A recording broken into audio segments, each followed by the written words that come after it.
Ora, seja muito bem-vindo ao Think Tank. O Think Tank é um programa aqui do canal Acordo do Dinheiro, onde nós fazemos análise política e económica da semana que passou. E às vezes tentamos até antecipar aquilo que se vai passar.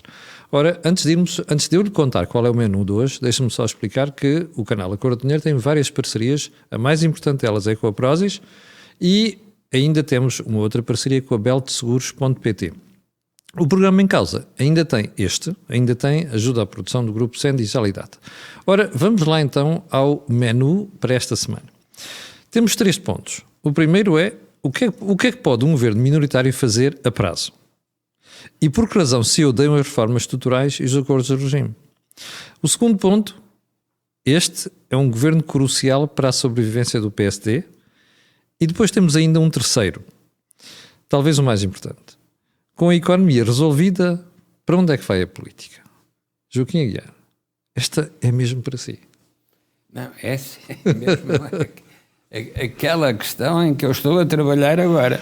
Então, vamos lá antecipar isto aos espectadores da Acordo. Estou a trabalhar agora porque suspeito que vamos ter aí uma surpresa. Porque enquanto houve crise, a política estava constrangida, obrigada a responder às questões da crise, designadamente àquilo que a esquerda inventou como o neoliberalismo. O neoliberalismo era a resposta da democracia à dívida. Perante o problema da explosão da dívida e as dificuldades de financiamento da nossa economia, a política foi obrigada a contrair-se. Joaquim, deixa-me só interromper. Foi a política que foi obrigada a fazer isto? Ou foi a democracia? Ou isso era a desculpa da esquerda para mascarar o problema? É indiferente se era desculpa da esquerda ou se era autoconvencimento da direita. O que conta é que, do ponto de vista da análise económica dos números da economia portuguesa, era inevitável que era preciso fazer uma correção. E devemos o sucesso dessa correção àqueles que tiveram coragem de se manter debaixo das acusações do neoliberalismo. Mas isso nós percebemos. Agora, o que eu digo é, o PS é que inventou, e a esquerda, a narrativa do neoliberalismo para esconder um problema. Não, o PS inventou o déficit para distribuir nas suas políticas. E depois, quando se tratou de perguntar quem é o culpado por isto, o PS, pura e simplesmente, colocou-se na posição do papagaio que não tem nada a ver com essa chuva que caiu em cima do país. A dificuldade que isso provoca é que não se consegue orientar uma sociedade se, perante um problema, há dirigentes políticos que rejeitam que esse problema exista. Não rejeitam que esse problema crie dificuldades para o futuro. É pura e simplesmente dizer que esse problema não existe. Com que argumento é que se diz que esse problema da dívida não existe? Com o argumento de que existe a União Europeia. E como existe a União Europeia vai compensar essa dificuldade de financiamento. Mutualização da dívida e coisas desse género. Ora bom, poder-se-á dizer, então não foi isso que aconteceu. Não foi isso que aconteceu, e quem continuar a insistir que foi isso que aconteceu, está a preparar-se para a crise seguinte. Porque, de facto, o que aconteceu foi o reconhecimento em Portugal de que esses desequilíbrios nas contas nacionais precisava de ser corrigido para que Portugal pudesse aproveitar o potencial de crescimento que a União Europeia oferece à economia portuguesa. Ora, para que isso pudesse ser feito, era preciso demonstrar que os portugueses resolviam por si a crise que eles próprios tinham provocado. Ora, essa demonstração de facto foi feita e com um sucesso para além do que os otimistas de serviço alguma vez admitiram. Ora, esse sucesso tem um custo. E o custo é, como foi um sucesso sem interpretação de quem foram os culpados, eles continuam livres e felizes, cantando nas suas árvores, à espera que venha uma nova primavera. Como se dizia no hino da Universidade Portuguesa, cantando e rindo. Cantando e rindo, lá vamos nós. E se não tivermos cuidado, lá vamos nós outra vez para o mesmo buraco. Ó Joaquim, então agora deixa-me colocar-lhe outra pergunta. Uma vez que a questão orçamental está resolvida, porque a Comissão Europeia tem poderes milagrosos, conseguiu reconverter um delinquente chamado PS, não é? Que só fazia bancarrotas, agora já se comporta bem. Portanto, a parte orçamental está resolvida. Então o que é que fazemos à política? Ora bom, é isso mesmo. A política que esteve constrangida agora liberta-se. Pois. E justamente quando se liberta é que se vai examinar e avaliar a qualidade dos políticos que temos. Porque uma coisa é dizer a austeridade impede a criatividade política, outra coisa é dizer e a estabilização da economia também impede a criatividade política. Não, é exatamente ao contrário. Agora é que se vê quem é que sabe tocar guitarra. Ora, o problema é que a guitarra não tem todos os seus equipamentos e faltam-lhe algumas cordas e, portanto, nem sempre consegue tocar o que se quer. Já volto a si. Jorge, qual é o teu take sobre este assunto? Não, é interessante o Joaquim ter trazido este tema da economia e a libertação da política, porque pode mudar radicalmente a forma como os debates em Portugal podem vir a concretizar-se. Mas eu talvez começasse por tentar descodificar o que é que o Partido Socialista fez nos últimos dias para tentar criar mais uma vez uma manta ou uma nuvem, ou o que queiram chamar, algo para ocultar os problemas que nos trouxeram até aqui. Mais uma?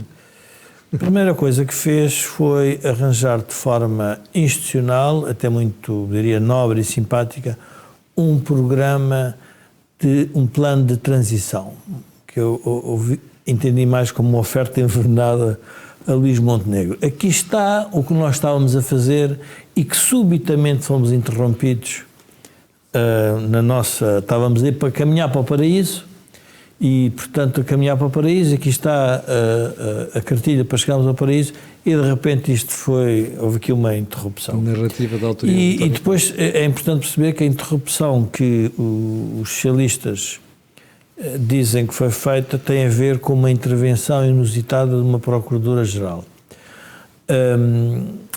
E faz-me lembrar, são as mesmas pessoas em Portugal que quando o Sr. Trump insulta o Supremo Tribunal é um político que rasca, mas se forem os socialistas a insultar a Procuradora é uma questão de qualidade do regime. Portanto, é só para vermos que temos aqui sempre dois pesos e duas medidas, mas isto é o país como ele é e, portanto, não nos podemos queixar de nós mesmos.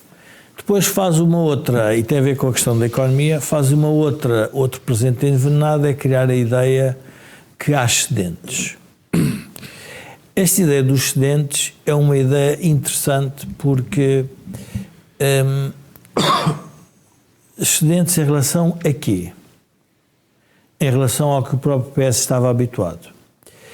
E nós devemos pensar isto numa lógica de muito longo prazo. Quem descobriu a austeridade em Portugal e teve que a fazer foi Salazar. Pobres, mas honrados.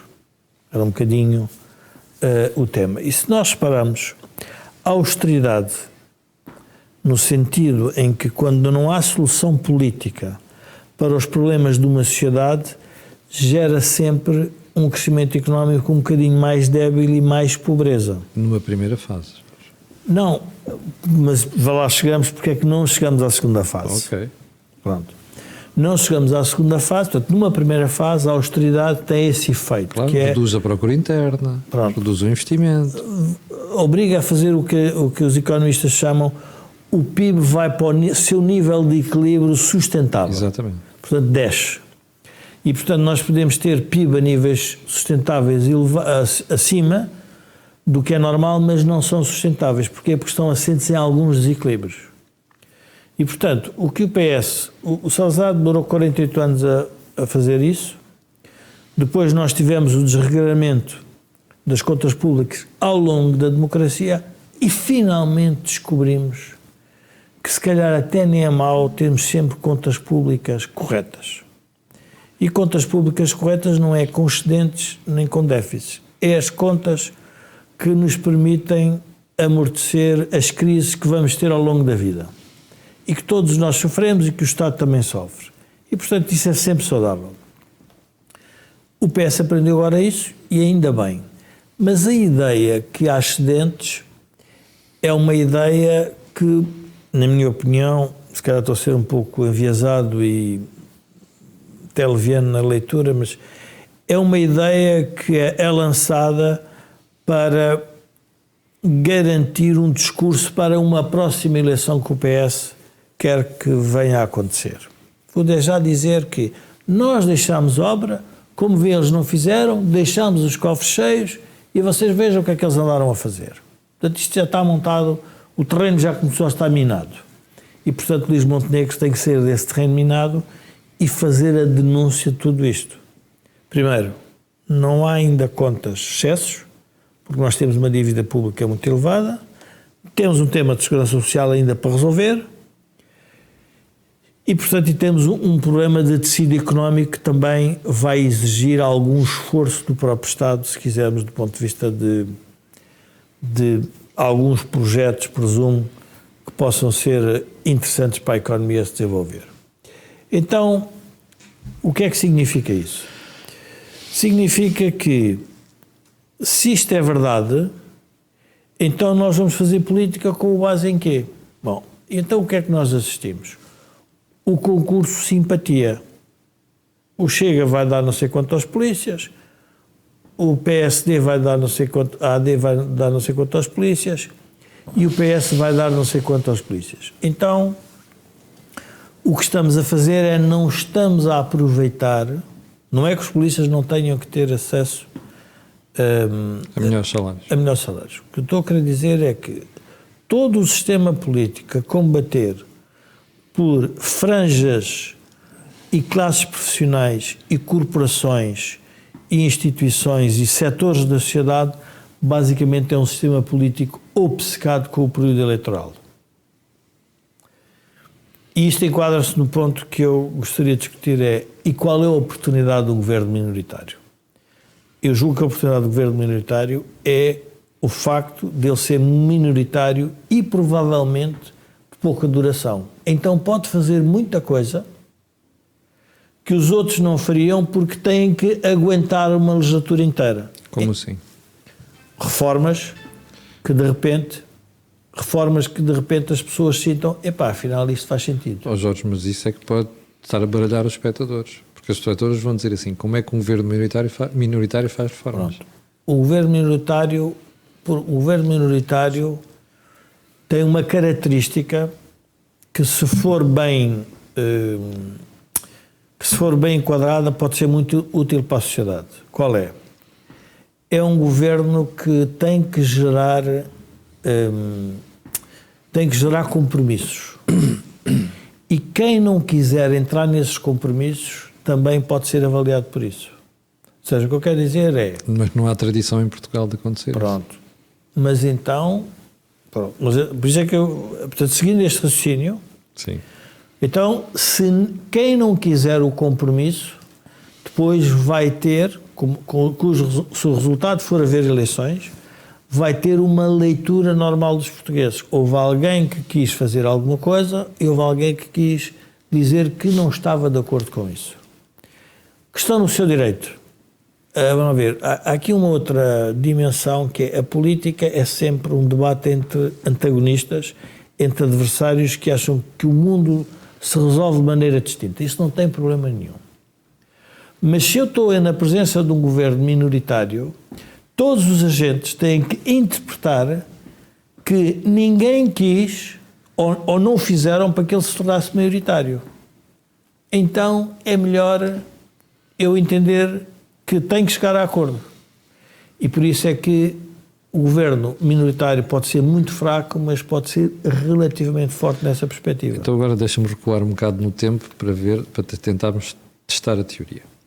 Durante a Troika, todos nós sabíamos que tínhamos de fazer aquilo, que era baixar o consumo, porque nós tínhamos um déficit da nossa conta corrente, que é basicamente a nossa conta externas, de 10% do produto interno bruto. E esse déficit tinha-se repetido nos 10 anos anteriores. Ora, porquê é que os portugueses não perceberam que tinha que se fazer isso então? Porque leva tempo as pessoas a perceberem a realidade em que vivem. Nós vivemos 48... Os portugueses têm que parar, todos temos que parar para pensar qual foi a nossa realidade dos últimos 50 anos, 70 praticamente, 50 anos. sim. Nós vivemos num regime autoritário que estava, em algumas matérias, muito fora das tendências do mundo. É verdade. E Portugal não Sobretudo os últimos 20 anos. E Portugal não se revoltou contra isso. Foi preciso uns capitães de Abril virem dizer que isto estava errado. Ainda que houvesse pensadores portugueses e alguns setores da sociedade que já vinham alertando para o problema. Eu ainda me lembro do saudoso Medina Carreira andar a perorar pelas todas as televisões a dizer que nos iria acontecer uma bancarrota. E toda a gente já gozava com ele. Era o velho, o casmurro, é dos marretas. Bota de elástico, não sabe o que é que anda a dizer, até que levaram com uma bancarrota. E depois não quiseram com o tratamento, não gostaram do tratamento. E revoltaram-se contra o tratamento. E depois levaram outro tratamento diferente. Mas nós temos que perceber que não é o facto de nós sabermos e conhecermos que leva as pessoas a aderir. Há uma intermediação política e por isso os políticos fazem muita diferença e a qualidade deles. Há uma intermediação política entre aquilo que nós sabemos e aquilo que as pessoas estão dispostas a aceitar. Isso só pode ser feito pela política. E por isso nós precisamos de políticos com coragem. Políticos que queiram fazer essa intermediação. Claro que se pode dizer assim, bom, mas então estamos tramados, estamos sempre à espera de Dom Sebastião. Todo o mundo, aliás, penso que foi o Carlos, um destes programas, citou o livro do Kissinger sobre liderança, e ele, que era um institucionalista e que aceitava que as instituições eram muito importantes, aos 100 e poucos anos diz: eu tenho que reconhecer que as pessoas individualmente fazem a diferença na maneira como levam as instituições a mudar. E vai buscar um conjunto de pessoas que, pela sua maneira de atuar, obrigam um país inteiro a ir atrás. E, portanto, temos de ter essa humildade de ir à procura do político com coragem, com essa capacidade de intermediação. Carlos, é a tua vez agora. Pois. Olá, como é normal, eu estou muito em acordo com aquilo que foi dito, mas há aqui um ou dois temas que me parecem relevantes. Quando se levanta a questão de que agora que temos a economia resolvida, o que é que se passa, o que é que fazemos com a política? Há aqui um primeiro tema: será que temos a economia resolvida? Será que temos os temas económicos ou mesmo os temas fiscais, e quando digo fiscais no sentido anglo-saxónico, os temas das contas públicas resolvidos? Eu acho que não temos. Eu acho que há aqui claramente uma narrativa que foi criada pelo governo que saiu. Acho que há aqui uma narrativa que faz um enfoque ponto número 1, no superávit. Sim. E depois faz um enfoque neste superávit. Temos um excesso, temos um superávit. O que é que este governo faz com o superávit? Não faz nada, porque esse superávit não existe. Sim, isso não existe. Carlos, mas aqui a questão não é tanto essa, penso eu. É, nós conseguimos transformar quem tinha produzido 2 bancarrotas em Portugal numa pessoa mais séria, não é? Ou seja, era um delinquente. E as regras europeias da governação económica obrigaram o PS a mudar. Certo. Nesse aspecto há uma alteração profunda. Camilo, há alguma verdade nesse sentido. Há alguma verdade num partido que no passado foi altamente despesista. Sim. Há alguma, mas muito e seguramente por imposição da União Europeia. muito por imposição da União Europeia. Efetivamente tivemos contas mais certas nos últimos tempos. Exatamente. Agora, estamos bem do ponto de vista das contas públicas? Não estamos. Porque, outra vez, não vale a pena falarmos mais em superávit. Não existe. Não pode ser aproveitado. Não pode ser usado. Foi usado para quê? Baixou a dívida. E, portanto, temos hoje uma dívida que é 99%, 100% do PIB em termos simplistas. E, portanto, a União Europeia tem um limite que é os 60%. Diz 60% do PIB, porque não interessa, mas foi definido como a dívida com 60% do PIB é uma dívida equilibrada. Digamos que poderíamos dizer que as contas certas existem quando tivermos 60% do PIB em termos de dívida pública. A dívida é mais gerível. A dívida é gerível, o país é sustentável, é possível. Nós estamos com 100%, o que quer dizer que para descermos até aos 60%, não sei durante quantos anos, temos que ter sucessivamente excedentes das contas públicas ano após ano. Portanto, isto não é nenhuma exceção. Ter as contas públicas, ter um excedente das contas públicas em cada ano, designadamente relativamente ao déficit primário, é condição fundamental para nós irmos sucessivamente reduzindo as contas públicas. Claro que há aqui uma coisa que ajuda muito, que é a inflação, não é? A inflação é o principal responsável pelo excedente. Dizem que 80% do excedente foi responsável de inflação. Mas a inflação, em termos muito simplistas, a inflação é amiga dos devedores. É uma grande amiga dos devedores. A inflação produz uma transferência de riqueza dos devedores para quem faz poupanças, dos aforradores para os devedores. Portanto, a inflação é amiga dos devedores. O que quer dizer que, com a inflação, não sei se vai haver inflação muito alta ou não no futuro, mas quer dizer, ninguém pode antecipar.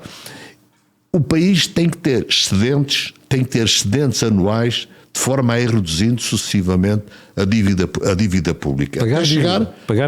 Pagar dívida. Sim. E, portanto, esse excedente serve para pagar a dívida. O excedente de um ano não se passa para despesa para o ano seguinte. Portanto, exatamente. É uma coisa que nós vemos todos os dias, em todo o lado, nas televisões. O que é que se faz com o excedente? Não se faz nada. O excedente não existe. Existiu e pagou dívida pública. Ponto final. Depois há aqui um outro tema económico, que é... e há aqui uma narrativa que está a ser criada. Temos, Joaquim, desculpe, temos as contas neste momento corrigidas? Não temos. Além do mais, há aqui um tema que é relevante, e agora respondendo também um pouco àquilo que o Camilo falou sobre o tema de quem incumpriu agora é bonzinho. Por outro lado, quer dizer, toda esta correção, digamos, dos déficits, de chegar a um nível de equilíbrio das contas públicas anuais, nunca se mexeu na despesa. Pelo contrário. Nunca se mexeu, pelo contrário. Agora, Carlos, para as pessoas perceberem quem está daquele lado, a despesa com o Dr. António Costa aumentou 47% em 8 anos. E, portanto, 47%. E nós sabemos que temos, se calhar, temos temas de despesa no Serviço Nacional de Saúde, na educação, mas eu já nem falo a esses níveis. Ok, temos que ter, eu acho que o Serviço Nacional de Saúde é um assunto importante do ponto de vista da coesão nacional.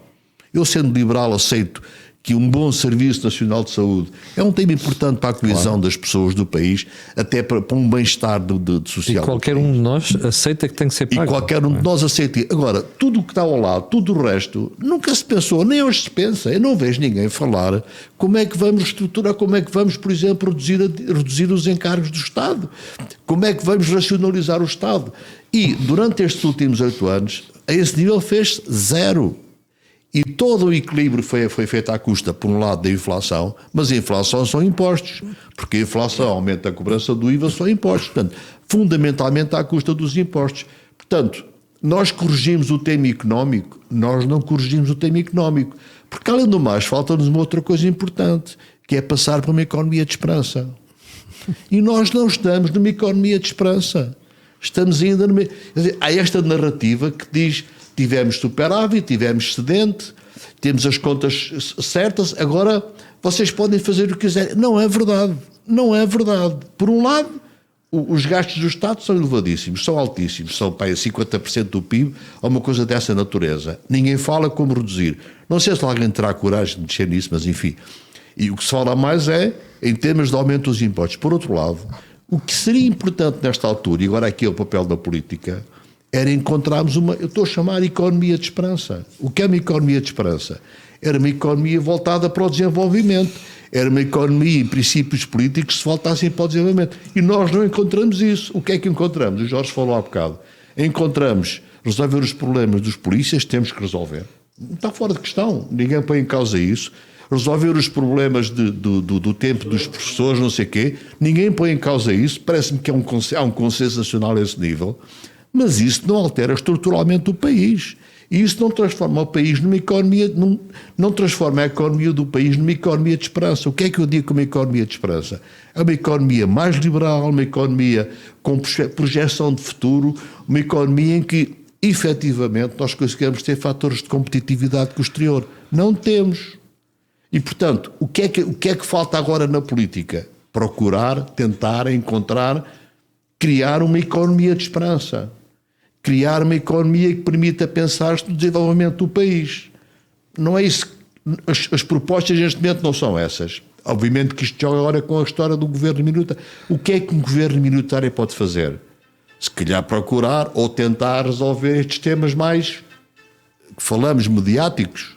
Se calhar procurar resolver estes temas que estão todos os dias na comunicação social.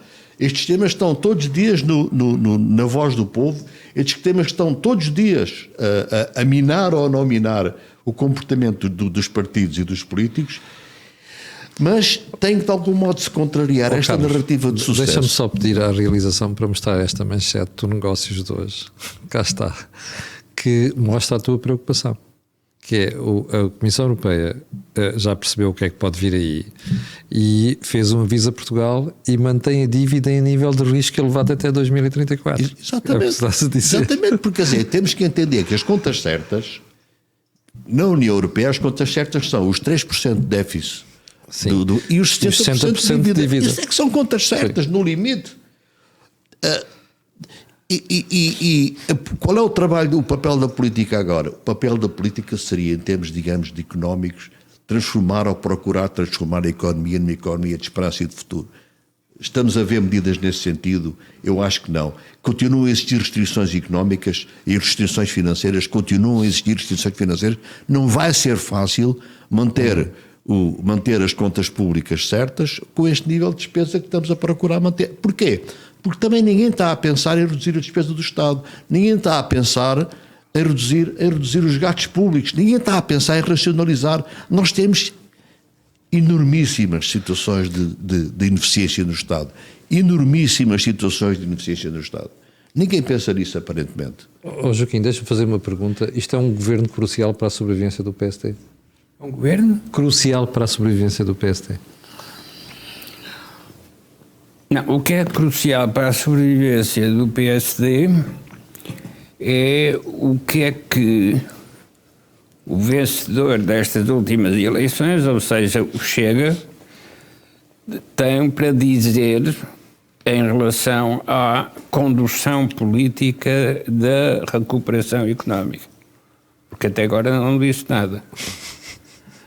Ora, se é verdade que a melhoria dos indicadores económicos liberta a política dos constrangimentos a que estava sujeita, não é menos verdade que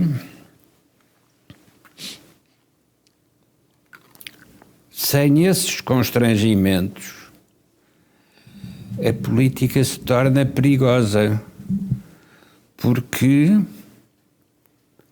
fica como os trapezistas que têm a segurança da rede que os protege no caso de caírem, mas que não é eficaz se a rede tiver buracos.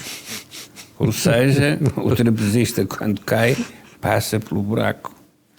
O que é isso de o trapezista passar pelo buraco? É que não houve remendo dos buracos anteriores. E, portanto, mesmo que se pague a dívida, não houve correção dos comportamentos que geram dívida. Designadamente, um projeto de modernização e de crescimento que permita sair da estagnação em que temos estado, seguramente desde o fim do salazarismo. Foi o último período de crescimento rápido da nossa economia. Mas isso aconteceu por ausência, porque nessa altura havia planeamento, ou aconteceu porque tínhamos acabado de entrar num espaço económico diferente e houve abertura da economia? Não, aconteceu por indução externa. Isto é, foram os mercados externos que abriram a Portugal oportunidades de investimento Na indústria. que permitiram também que investidores internacionais viessem para Portugal. É a combinação desses dois efeitos que fez a última fase de prosperidade do salazarismo. Mas agora também temos uma posição parecida, que é como entramos na União Europeia e temos a sociedade estabilizada, também temos facilidade em trazer investidores. O que é que está a faltar? É o planeamento que o Joaquim dizia há bocadinho? Não, é que temos essas condições favoráveis e uma outra é que já não temos salazarismo. Ora, o problema é que os atuais condutores da política já não são salazaristas, mas não mostram qualidade do ponto de vista da estratégia económica. Ainda vão acusar de fascista, Joaquim. Prova de que não têm tido o efeito que deveriam ter. Aquilo que se passou com a crise da dívida e a acusação ao neoliberalismo pela responsabilidade não só da criação da dívida como da não resolução da dívida, esse período recente da nossa história veio confirmar o perigo em Portugal de deixar a imaginação à solta, porque a imaginação à solta faz da dívida um fator de investimento, como faz da inflação um fator de anulação da dívida. Ora, este tipo de habilidade paga-se caro do ponto de vista da economia internacional, porque perdemos um dos valores essenciais nas relações económicas internacionais, que é o valor da seriedade. Nós conseguimos recuperar esse valor de seriedade nos últimos tempos, surpreendendo os observadores externos, mas também surpreendendo internamente, porque fomos os primeiros a acusar e a ridicularizar aqueles que nos disseram o que é que era preciso fazer para recuperar dos desequilíbrios da economia portuguesa. Estou-me a lembrar do Vítor Gaspar, que foi um crucificado só por ignorância dos crucificadores. Joaquim, mas se calhar não foi ignorância, foi porque as pessoas queriam esconder isso. Repare como o autor de Se Nós Não Pagarmos, os banqueiros alemães e franceses até tremendo das pernas, foi o primeiro que durante o governo de Costa achou que se devia ter contas certas. E o ponto é no fundo este. Que país é este que é capaz de ter movimentos eleitorais muito pronunciados, quase um tsunami, e não é capaz de ter a coragem de denunciar os vendedores de banha da cobra? Exato, os vendilhões do tempo. E isso não é do tempo, porque é pior. É que são vendedores de mercado. Põem banha da cobra no mercado e vendem como se fossem produtos financeiros de qualidade. É nesse... Como se fosse manteiga de elevadíssimo nível. Exatamente. A cobra como se fosse manteiga de elevadíssimo nível. Ora, enquanto a sociedade portuguesa estiver vulnerável a este tipo de desvios do coletivo, nós temos de ter muitas precauções do ponto de vista da condução política. Jorge, tu aqui tens uma ideia uma teoria um bocado diferente. Para ti, isto já está resolvido, não há bancarrotas agora, porque nós temos mesmo a União Europeia em cima de nós. Claramente, não... Eu estou de acordo contigo, eu acho que tens toda a razão nesse aspecto. Não, eu estava a ouvir o Carlos e estava a pensar sobre esta questão do Estado não se reformar e o tema dos excedentes, dos déficits e da dívida. É bom as pessoas irem aos fundamentos de tudo isto. A Europa decidiu ter uma moeda estável para competir com outros blocos económicos. E, portanto, pôs uma regra rígida que, eu diria, vou dizer de forma leviana, é indiferente Portugal cumpra ou não. Porque não contamos. Temos peso, pouco peso. Não temos peso nenhum e, portanto, isso é um problema dos portugueses e, portanto, os portugueses é que vão sofrer se não cumprirem com isso. E, portanto, isso é a primeira regra. Não vale a pena os portugueses querem estar fora da Europa, porque se estiverem fora da Europa estão sempre pior. Porque a Europa decidiu ter a moeda por alguma razão. E quando os dirigentes políticos recusaram o rigor da moeda, recusaram a Europa como bloco económico estável. E, portanto, o resultado prático das forças políticas europeias foi trazer um problema novo à Europa, que foi houve países que não cumpriram. E quem é que não cumpriu? Os países que nós todos conhecemos. Portugal, Itália, Espanha, a Grécia e a Irlanda, que também saiu fora por outra razão. Sim. Mas isto é importante as pessoas perceberem. Ou seja, a Europa, nós participamos na Europa, temos o benefício dessa participação, mas também temos o prejuízo de não participar quando não participamos de forma correta. Agora, o desafio que nós temos pela frente é muito mais complexo do que aquele que a política está a querer introduzir neste momento em Portugal. E eu não vou atrás da agenda mediática do dia. Não vou. Porque eu sei exatamente o que é que todos querem fazer. Querem desviar as atenções, como o Partido Socialista quis desviar as atenções do que tinha sido Sócrates. Da bancarrota. Veio da bancarrota. Agora estamos a querer desviar as atenções do quê? E eu vou tentar explicar isto de forma mais ou menos simples às pessoas. Se nós fôssemos uma família, o pai dessa família tem que dizer o que é que vai deixar aos filhos. Ou dívida, ou menos dívida. Ninguém está a querer dizer isso.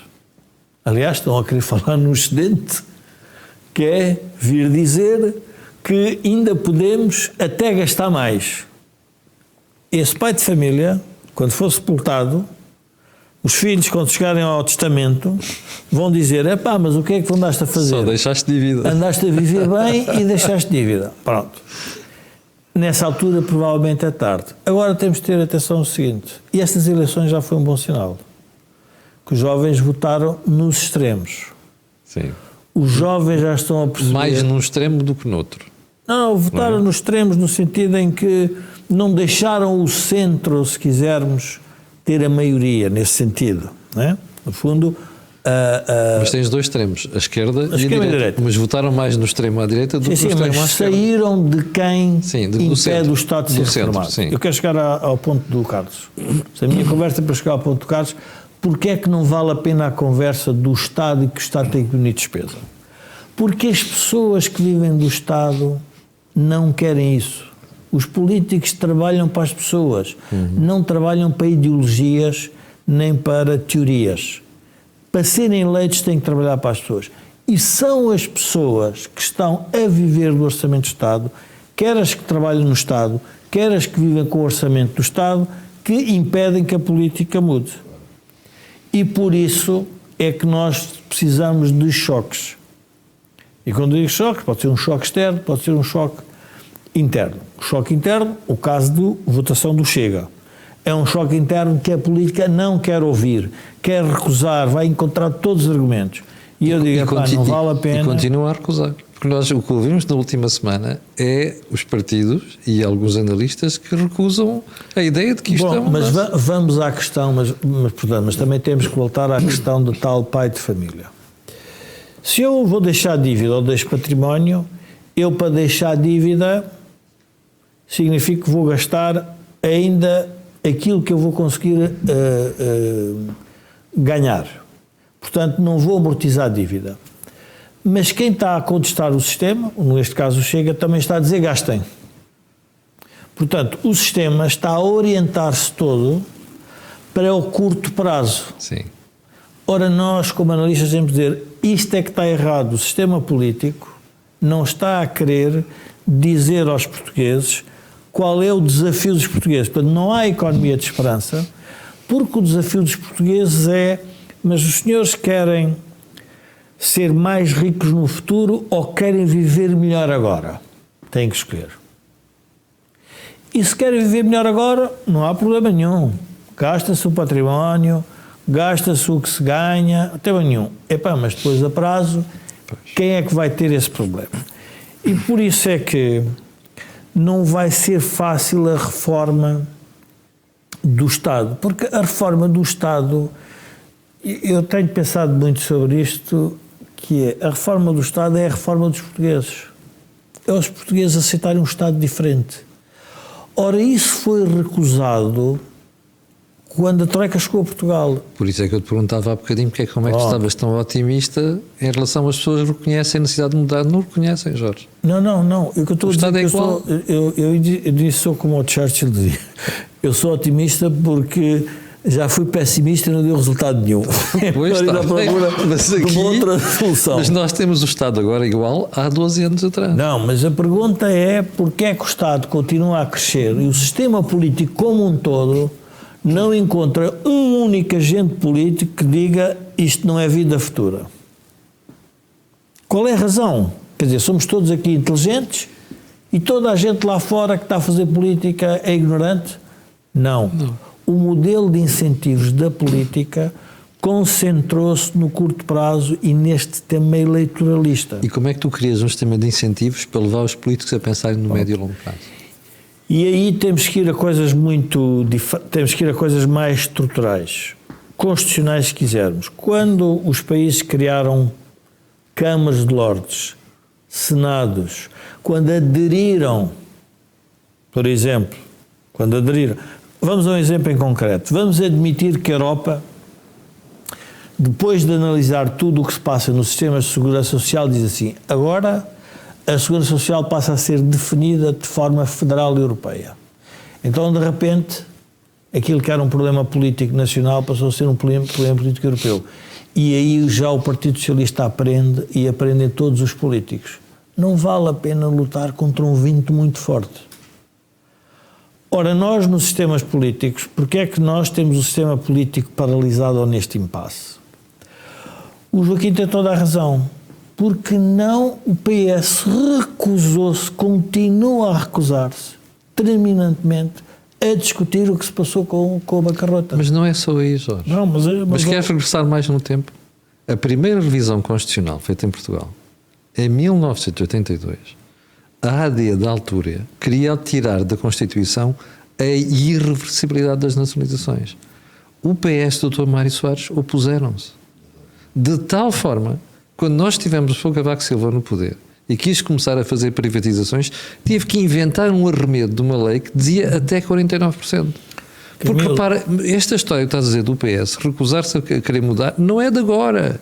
É da história da democracia portuguesa no pós-25 de Abril. Mas os meus amigos de esquerda sabem que eu não, quando digo isto, não estou a dizer isto para ofender a esquerda. Mas não é isso que está em causa. Não, mas é importante perceber isto.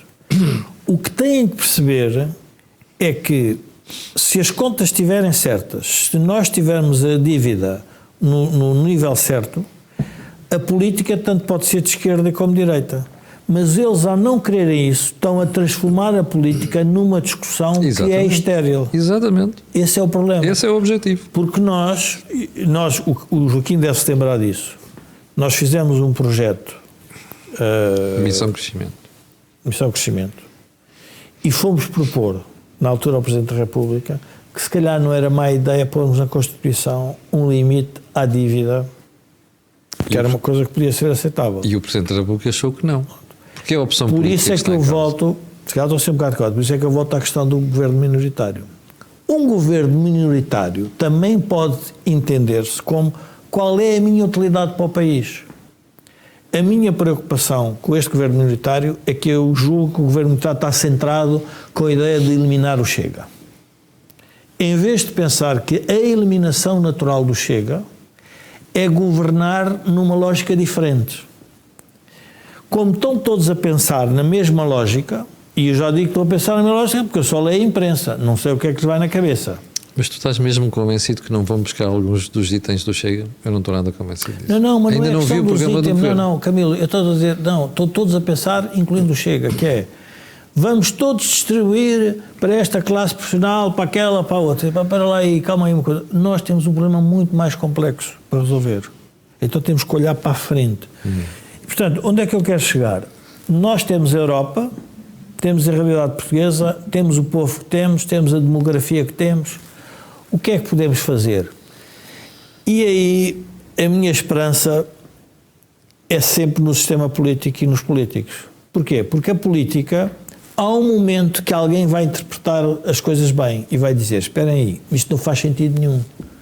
Estes governos minoritários, o governo do professor Cavaco, esta reedição que eu não sou... Deixa-me só dizer-te que eu gostava de ser mesmo otimista como tu, porque eu estou à espera desse momento desde que comecei a votar, Jorge. De quê?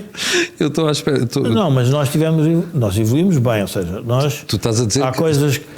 vai haver um momento que os políticos vão interpretar isso bem. Eu estou à espera disto desde que comecei a votar. As narrativas mudam de acordo com o que lhe apetece, ou seja, há uns anos tínhamos a geração mais bem preparada e tínhamos o melhor sistema de segurança social e então justificava-se, vocês recordem-se disto, hein?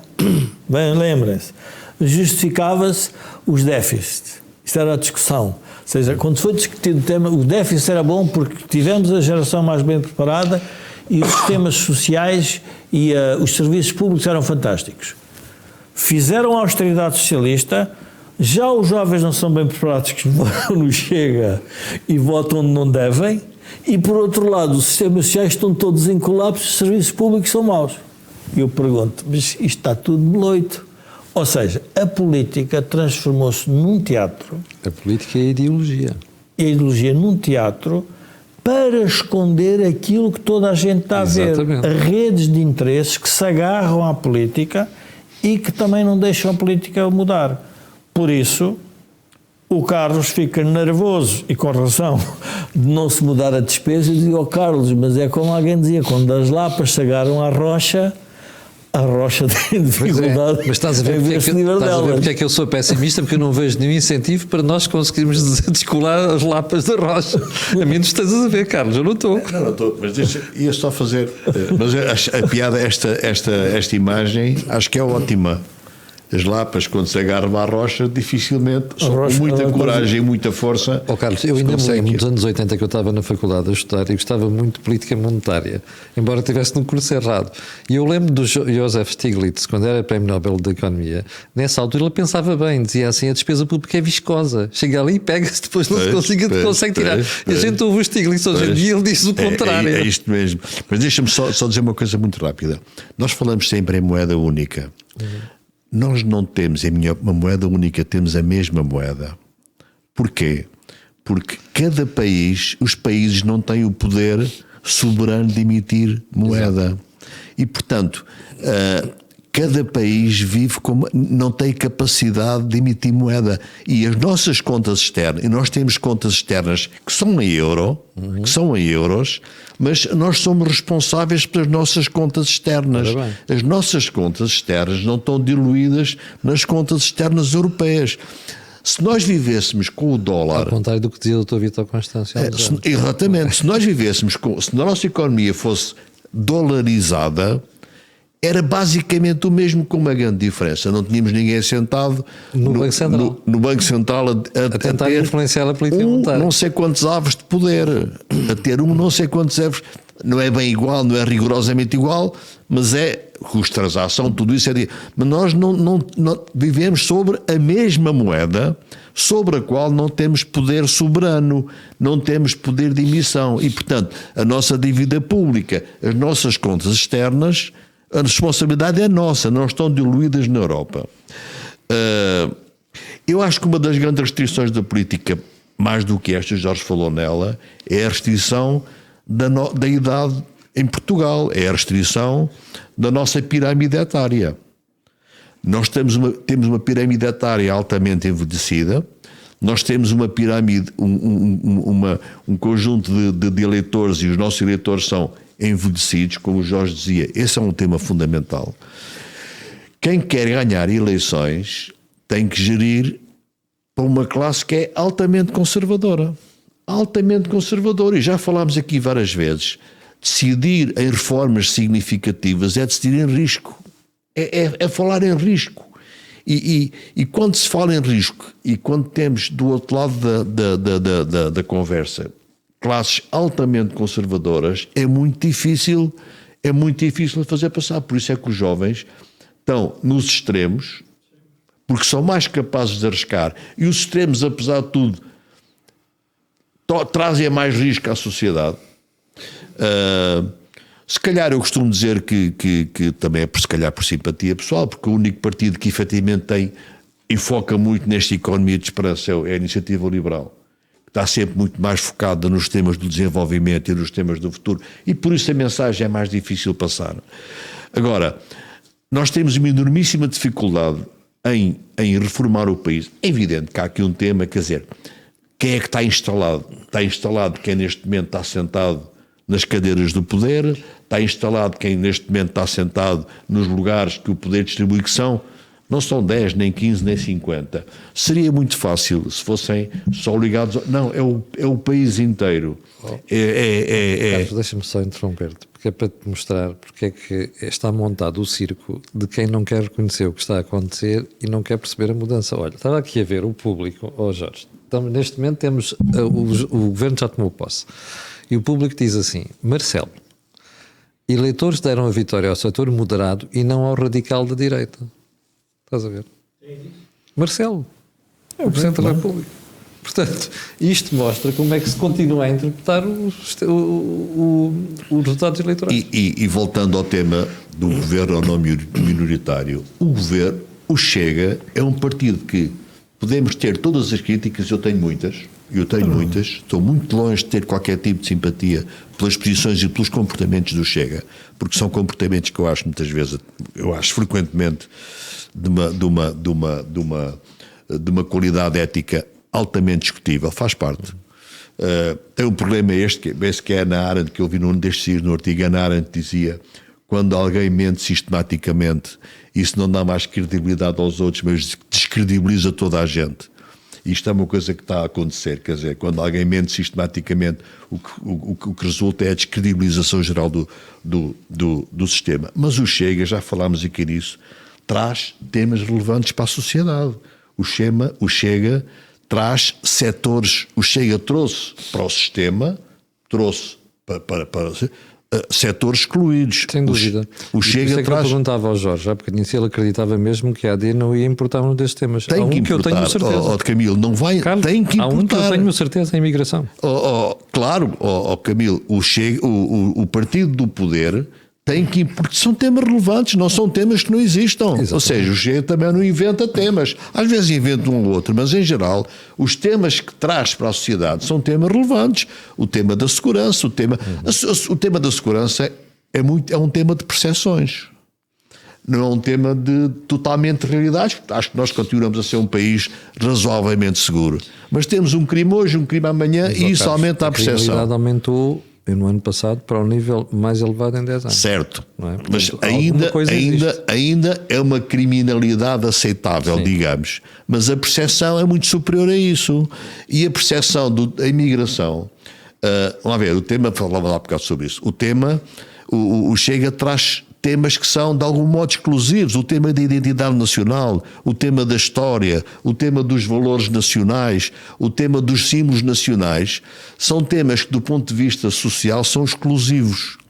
Traz o tema da identidade para o tema da nacionalidade, traz o tema da identidade para o tema do nacional, do nascimento, e com isso é exclusivo, procura ser exclusivo, e esse tipo, e a imigração está muito ligada com o tema desta, não é inclusivo, mas um tema inclusivo diria que quem cumpre as normas e as leis está bem.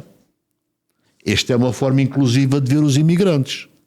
Uma forma exclusiva é dizer são todos os quem não é nacional, temos que ter questões e dúvidas, mas isto tem que ser tratado por o governo minoritário, tem que procurar tratar. O governo minoritário tem que necessariamente procurar tratar aqueles temas que o Chega levantou, que são temas reais, que são problemas que existem na sociedade. Só para acabar, Jorge, são problemas que existem na sociedade. Portanto, uma das grandes vantagens que também tem o partido como o Chega é levantar estas questões, é fazer emergir, sair, muitas vezes são escondidas. O tema do politicamente correto esconde tudo isto. Nós, a partir do politicamente correto, temos uma comunicação, muitas vezes uma informação que procura passar ao lado dos problemas. E o Chega, que é contrário ao politicamente correto, levanta estes problemas. Portanto, um governo minoritário, respondendo agora finalmente, tem mesmo de tentar procurar resolver estes temas que são levantados, e alguns deles com razão pelo Chega, não é? Jorge, antes de irmos ao Joaquim, querias... Então, Joaquim, olhando para estas questões, o Joaquim acredita que o governo minoritário vai mesmo atacar estes problemas? O governo minoritário tem a virtude da ausência de obrigações. Ninguém vai pedir a um governo minoritário que faça reformas de fundo. Isso é uma vantagem? Uma enorme vantagem, porque ninguém proíbe Pode surpreender. os membros de um governo minoritário de fazerem propostas inovadoras com grande capacidade de mudança da sociedade. Justamente porque, sendo minoritário, não compromete ninguém a não ser os próprios. Sim. Ora, essa é uma enorme vantagem do ponto de vista político. E, no início da nossa democracia, tivemos vários governos minoritários que fizeram coisas importantes. Na situação atual, o governo minoritário, portanto, a dimensão política, tem a vantagem de sair de um período de constrangimento económico e agora tem um alívio nas contrações dos orçamentos. E, portanto, isso oferece aos governantes uma margem de liberdade que nem a maioria absoluta do PS ofereceu aos governantes da época. É por isso que não tem grande rigor, olhar para a situação atual sem recordar de onde é que nós vimos, isto é, de onde é que nós temos vindo a evoluir.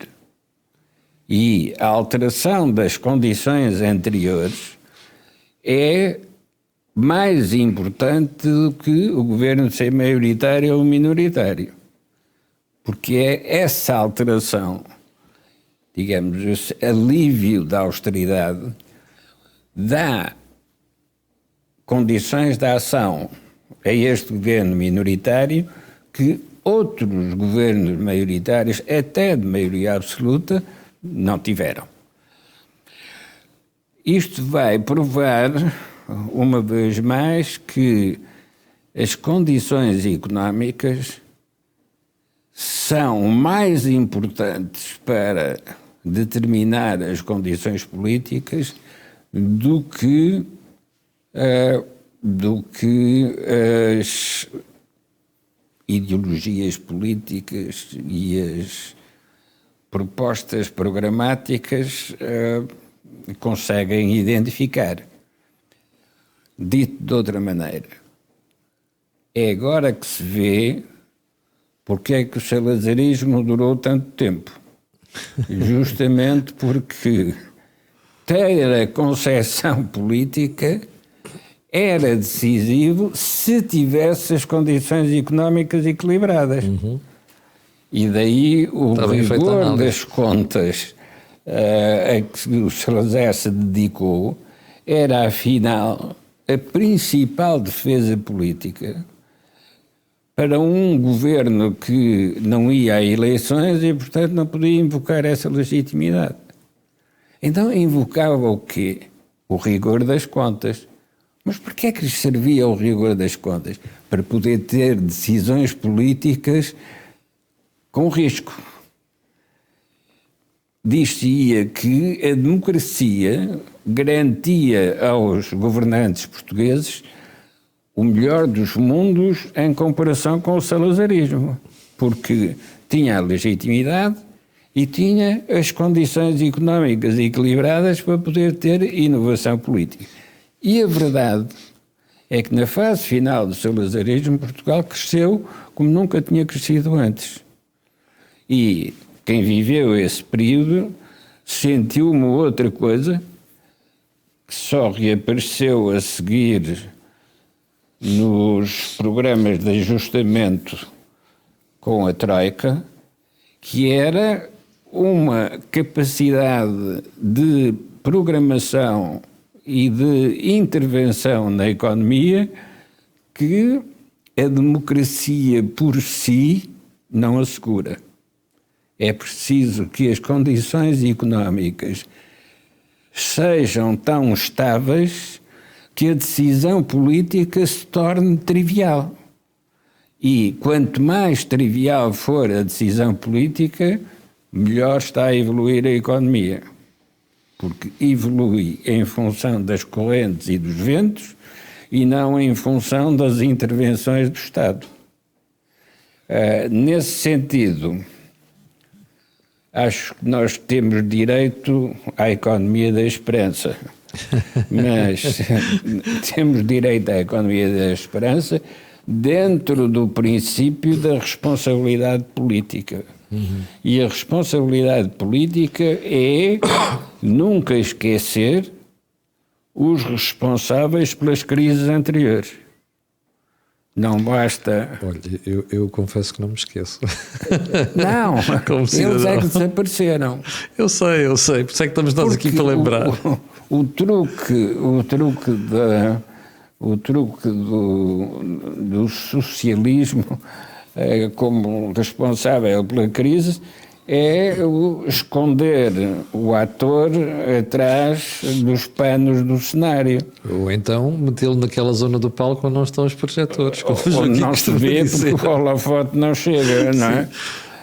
Ora, também por isso, o holofote chegar, é importante as manifestações eleitorais, que são decisão coletiva dos eleitores, mas revelam a quem quiser interpretar o que é o sentido da mudança que a sociedade espera que aconteça. Deixa-me ir aqui ao Jorge. Há bocado, Jorge, querias comentar aquela notícia há bocado do comentário do Presidente da República?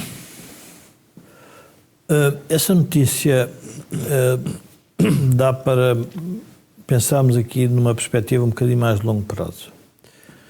Quando o Presidente da República diz que ganhou o centro e... Eu vou ler.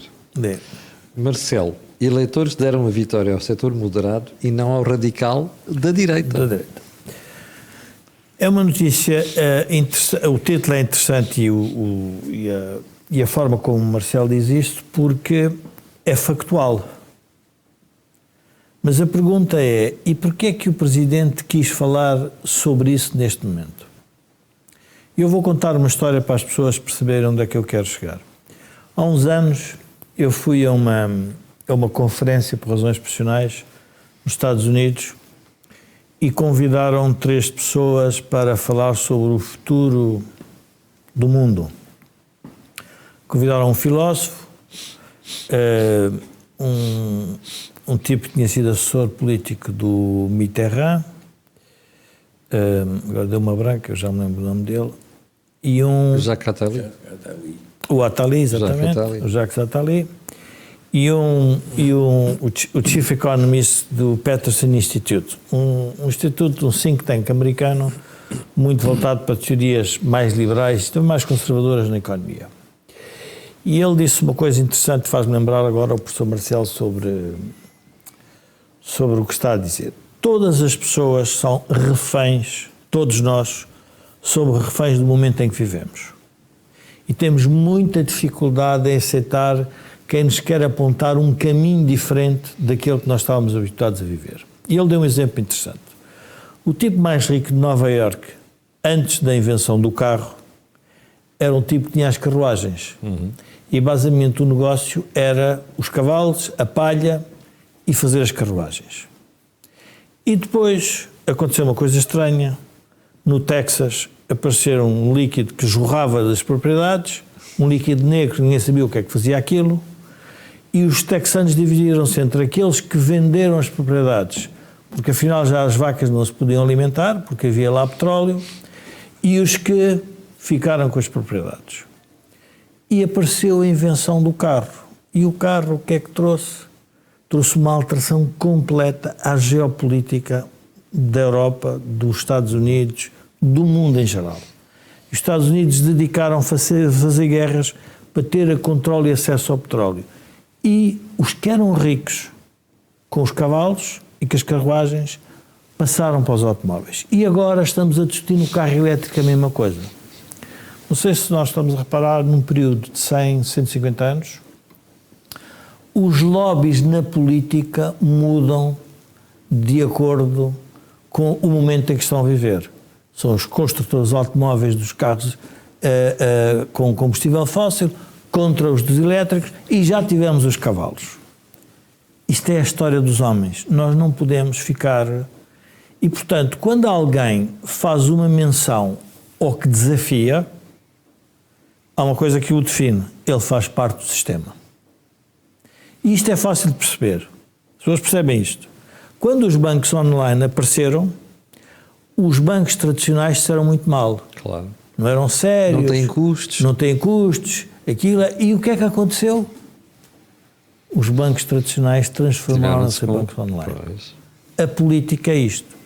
E por isso é que não há alternativa nenhuma para esse centro ter que ouvir os radicais de direita. Não é porque eles estejam corretos em tudo. Mas isso o Presidente não diz. Não, mas não é por isso não é porque eles estejam corretos em tudo.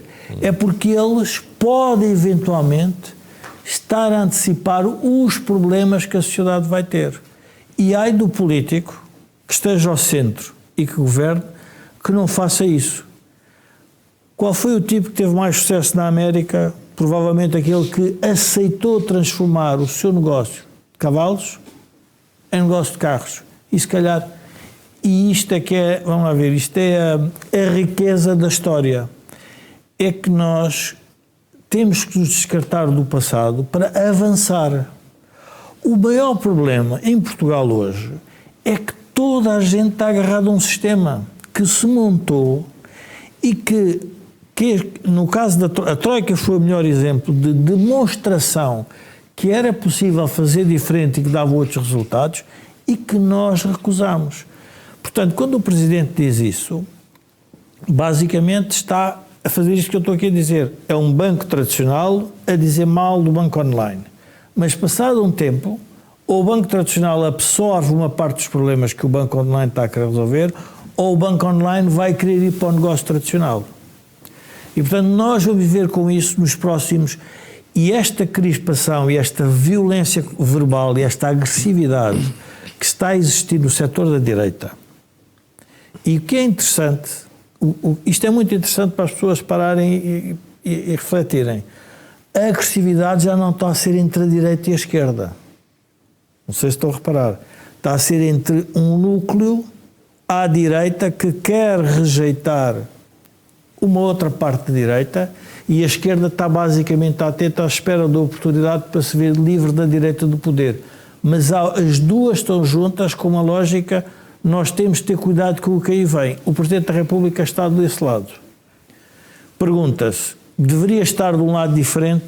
Provavelmente para ele é difícil, porque se há pessoa que faz parte do sistema desde que ele nasceu e até, eu diria, ainda ele era criança, segundo aqui o Joaquim, é o professor Marcelo, que por acaso até é Marcelo por causa do padrinho que era o Marcelo. Sim. Portanto, o que nós estamos a falar, Camilo, são... E é importante nós vivermos isto sem grande crispação. E eu digo isto por uma razão muito simples, porque há uma coisa que funcionou em Portugal na democracia. Foi a democracia. As pessoas votaram serenamente, mudaram um governo, puseram outro, deram uma maioria absoluta. Agora, a política não quer isso. A política quer drama, a política quer teatro, a política quer a mentira, quer o falso. A mentira e isso tudo. Agora, outra coisa, isso é que é preocupante para mim, é ver com um agente como o Presidente da República, que não tem responsabilidades executivas e, portanto, está com um distanciamento suficiente para dizer assim, temos que ir por aqui ou por aqui, e não faz esse trabalho. Portanto, eu não fico nada satisfeito em perceber que um Presidente da República se deixa aprisionar por aquilo que é a teia de interesses que o país tem, que é o que o Marcelo está a revelar. Esse é o aspecto mais preocupante. Mas, Camilo, eu julgo que as pessoas vão ter a oportunidade, por isso é que eu tenho esperança na democracia por uma razão simples. Nada do que o Presidente da República diz é eterno. Nós vamos ter a oportunidade de escolher um outro Presidente. Nós vamos ter a oportunidade de... Mas o país vai se adiantar. Camilo, mas isso é o que eu estou... Já lá vão 50 anos. Eu estou de acordo com isso. Só que essa é... um dos problemas da sociedade portuguesa não é que não adapte as novas tendências, é que demora muito tempo. Olha para o PS. Pronto. A irreversibilidade das nacionalizações em 1982. Pronto. Insistiram naquela burrice quando o Mitterrand já estava a perceber nessa altura que não fazia sentido ter nacionalizações. E nós demorámos 10 anos para dar a volta ao texto. Camilo, porque há um livro, eu acho que mencionei aqui uma vez um livro do Marcelo Matias, que é Os Portugueses vistos pelos Portugueses, em que ele vai buscar escritores, filósofos, ensaístas, como é que os portugueses olham para eles próprios. E ele tem lá várias expressões, mas há uma que eu acho que é fantástica, que é o português, quando conquista uma posição, porque é uma sociedade que é de... Como é uma sociedade de redes, o que é normal, sociedade de redes, entrar na rede e ter sucesso na rede custa muito. E depois? E depois é muito difícil. Não é uma sociedade com pouca mobilidade, com pouca flexibilidade. Se vocês se recordarem, no tempo da Troika, as grandes discussões eram sempre sobre flexibilidade. As pessoas demoram tempo a arranjar um emprego e depois a subirem na carreira e depois dizem, não, agora mudas de emprego. Nem pensar. Porquê é que eu não sou contra a ideia de nós termos esperança e de ser otimista? Porque a alternativa é ou emigramos, o que foi sempre uma... Ou fazemos uma revolução. ou fazemos uma revolução. Mas o problema é como diz o Joaquim. Mas as agora- revoluções não se fazem com velhos. E nós temos Camilo, um mas país cheio de o velhos. Joaquim e o Carlos vimos a falar nisso. Nós temos a oportunidade de fazer uma revolução no sistema democrático. Porque o sistema democrático permite isso mesmo. Porquê é que o sistema está a reagir desta forma? Porque se assustou com o resultado. Mas a pergunta é, e não, porquê é que não se assustaram antes com a realidade? Oh. Era mais fácil, esta é a realidade. Porque a realidade não lhe estava a tocar. Porque o dia que a realidade Porque vivem tocou, no seu mundo, Jorge. Pronto, vive no seu mundo. No seu mundo. Pronto, o seu mundo. E esse mundo, cada vez que é tocado, é que mexe. Portanto, o sistema muda quando ele tem choques. Os excluídos, epá, são sempre assim, sempre foi assim em todas as sociedades. Quer dizer, nós não, vamos ver, nós não somos originais em nada, Nos problemas. nem nos problemas. Somos originais nas soluções. E a solução portuguesa é sempre especial. Mas isso é a nossa característica, não é bom nem mal, é assim, é a vida. Portanto, não é por aí. Onde é que eu queria chegar? Eu julgo que essa expressão do Presidente é uma grande oportunidade para o país refletir. Porque ele, posto de um lado, do lado em que ele acha que está certo, e o combate que está a ser feito em Portugal e na Europa, é como é que nós mudamos com base nas novas realidades que, estou de acordo, em alguns casos, são também apresentadas de forma excessiva. Ou seja, eu, por exemplo, agora estive em França e como falaram sobre França e Paris, Olha, é um problema. olha a jogada do Luís Montenegro, desculpa lá. O Luís Montenegro acabou de desafiar os outros partidos, no seu discurso, a todos para encontrarem uma solução para a corrupção. Claro. Eu acho que fez muito bem. Acho que foi uma bela jogada. Desculpa, eu interrompi.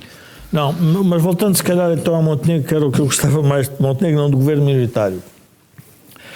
O governo minoritário, se não quiser ser poder, é o governo com mais liberdade. Se não se quiser agarrar ao poder. Se não se quer agarrar ao poder. Ou seja, porque é um governo Sim. que sabe que não vale a pena Eu estou aqui lá de passagem. dar um murro na mesa, porque dá um murro na mesa e ninguém o ouve. É melhor vir explicar o que é que queres. E se ele explicar bem, também todos vamos perceber quem é que também não quis ouvir a explicação. Quer dizer, então, eu fiz esta proposta, vocês não querem porquê? Então digam lá.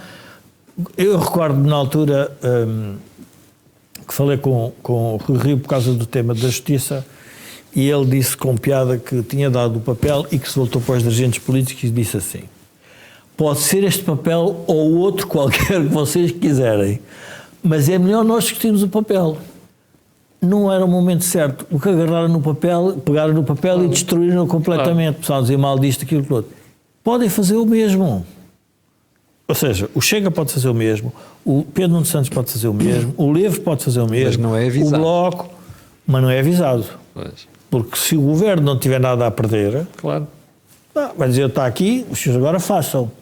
E, portanto, eu julgo que eles têm uma oportunidade agora. Se agarrarem a esses combates, como eu digo, táticos para o momento, e pá, esqueçam. Isso é o fim do Como, governo. aí já estou, aí sigo o Carlos, a curto vamos a prazo. eleições e pronto, e resolve o assunto.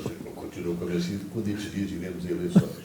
Também, ok, também. Apesar de todos dizerem que é dentro de 4 anos, mas sim, Ok. são 4 anos com muita flexibilidade.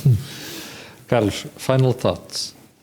Não, quer dizer, há aqui, nós temos aqui matéria para discutir que não pois acaba temos, mais, não é? Vamos divertir imenso. nos próximos Sobre meses. aquilo que o Presidente disse. Temos de algum modo, tudo isto é um teatro, não é? Há quem diga que, por exemplo, para os partidos mais populistas, o próprio povo é uma ficção teatral. E tudo aquilo é encenado. Portanto, o próprio povo é uma ficção teatral. Num partido populista, tudo aquilo é encenado. Porque finalmente, e no fim do dia, é criado um povo, mas quem é aquele que encarna o povo? É o que está lá em cima, eu sou o povo. Portanto, o povo acaba por ser uma ficção teatral que justifica quem está lá em cima a dizer que eu sou o povo. Voltando ao Presidente da República, eu acho que nesta altura ele pode dizer o que ele quiser. Eu acho que nesta altura ele pode dizer aquilo que muito bem entende. E é evidentemente que isso, ele não, e aí é que ele está vamos ter depois, se calhar, o André Ventura dizer que o Presidente da República está a humilhar os seus próprios eleitores. Faz parte também do discurso populista a lógica do... Todos os livros sobre populismo falam na humilhação do povo. E isso faz parte. Se calhar vai dizer o Presidente da República está a humilhar aqueles que nos votaram. Tudo bem, é o discurso dele, normal, tudo bem. Agora, não há dúvida, quer dizer, por exemplo, uma diferença significativa. O professor Cavaco, na altura no governo, deu esperança à classe média, a uma classe média que estava com valores de esperança. E a classe média é crucial em todos os países. Num país desenvolvido, a classe média é a classe que é a charneira. Enfim, nós temos uma classe média, temos uma classe envelhecida, mas a classe média é muito charneira do desenvolvimento do país. O professor Cavaco, na altura, encarnou, de fundo, um governo que deu esperança, que deu voz à classe média, que naquela altura era uma classe média voltada para o futuro, com esperança. E o professor Cavaco teve essa visão de dar à classe média aquilo que a classe média entendeu que esperava. Neste momento, o que é que temos? Temos um partido que traz a classe média frustrada. E os outros partidos têm que olhar e têm que ver como é que nós vamos captar aquela classe média, como é que nós vamos responder àquela frustração desta classe média. E o Chega representa muito esta classe média frustrada. Portanto, são duas classes, uma classe média de um tempo que tinha esperança, expectativas de futuro, uma classe média de um tempo, há bocado o Jorge falou nas alterações dos cavalos, e faltou o comboio no meio, Jorge falou de cavalos. Mas é mesmo isso, só que isto traz alterações sociais muito significativas. Quem é que sofre com essas alterações é a classe média. E, portanto, e uma classe média que num momento é entusiasta, no outro momento é frustrada. E o Chega traz essa classe média. É, e os partidos, há bocado falava outra vez de minoritários, o ser minoritário é uma vantagem. Agora, por exemplo, temos o caso da polícia. Todos os partidos apresentaram no Parlamento já propostas de lei sobre o tema dos polícias. Eu acho que o PSD tem que fazer uma coisa simples, votar todas. Apoiar todas. Que é no fundo o que o Jorge há bocado dizia. E apoiar todas, não deixar é que seja só um. Se for só um é que é uma chatice. Agora, apoiar todas. Portanto, o partido, o ser minoritário tem a vantagem de ter maior liberdade, tem a desvantagem de se calhar não poder aprovar muito aquilo que quer. Agora, efetivamente, o ser minoritário tem que ter aqui uma postura reformista, mas tem que falar com todos. Tem que falar com todos. E muito bem. Aquela história de que falámos muito das barreiras, acabou. Não vale a pena pensar. Falar com todos, ouvir todos e procurar uma síntese. Uma síntese que dê esperança a esta classe média. Senão, não chegamos a lado nenhum. Não vai reformar o país. Não vai reformar o país. Mas vai, porventura, clarificar a nossa situação, digamos, parlamentar nas próximas eleições, que alguns aparecerão. Bom, chegamos ao final do Think Tank desta semana. Como sabe, o Think Tank é um programa aqui do canal Acordo do Dinheiro, onde nós analisamos a semana do ponto de vista económico e político. Ora, antes de irmos embora, eu só queria lembrar que este programa tem ajuda à produção do Grupo Cenis e Data e ainda tem a parceria com mais duas empresas. A mais importante é com a Prozis e depois é com a beltseguros.pt, que faz corretagem online de seguros. Bom, nós voltamos na próxima terça-feira às 17h30, mas antes de ir embora eu queria só lembrar-lhe aquilo que peço sempre, que é colocar um gosto, fazer partilha nas redes sociais e subscrever o canal. Escuso dizer porque aquilo que houve aqui não houve mais de lado nenhum. Eu e você temos encontro marcado amanhã às 8 da manhã. Muito obrigado.